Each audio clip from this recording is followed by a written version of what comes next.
Psychology is considered a STEM field, but there are actually a lot of women in psychology. It's probably the one area of science because it's a behavioral science.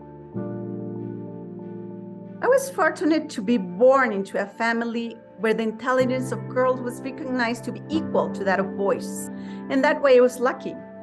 I had female figures to look up to from an early age. Even though there were role models that were there were still few and far between, and there was less equality when I was studying law than there is now. Being a female professor in my field certainly is not easy at all.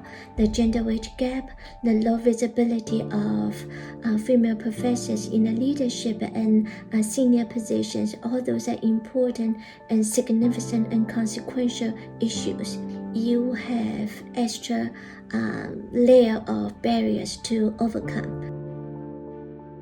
I've faced a number of situations of inequity and inequality, for sure, where women are not treated as equals as men.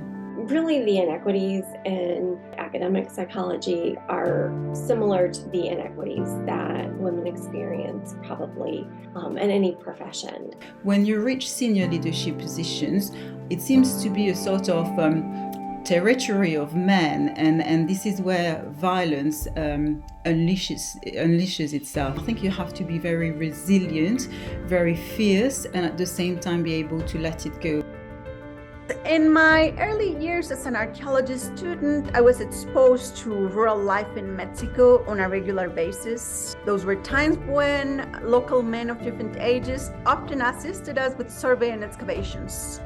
I could tell that these men had serious difficulties interacting with me as a young woman, because in their communities, women are not seen.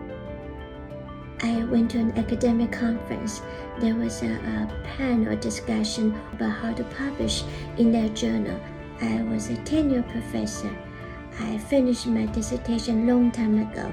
I already published a book. He told me, just focus on completing your dissertation. Publishing shouldn't be your priority. I guess he just didn't listen. Women oftentimes are juggling, I think, more between their home life responsibilities and their work responsibilities.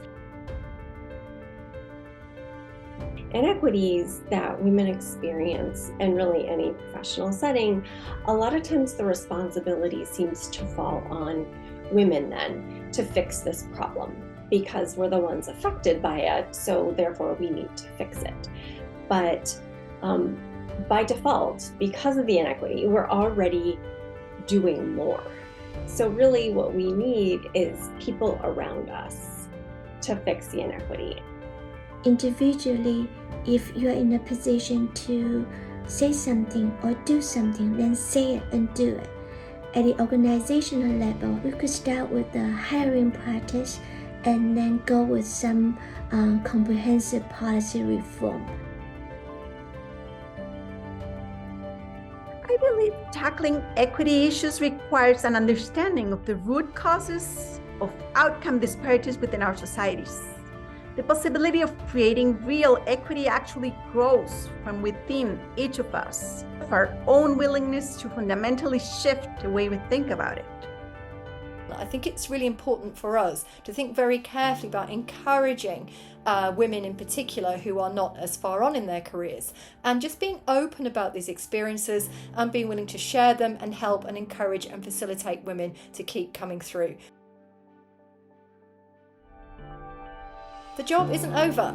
There is still aspects of inequality out there, not just with regard to gender, and I think it's really important that we continue to take this seriously on a day-by-day basis.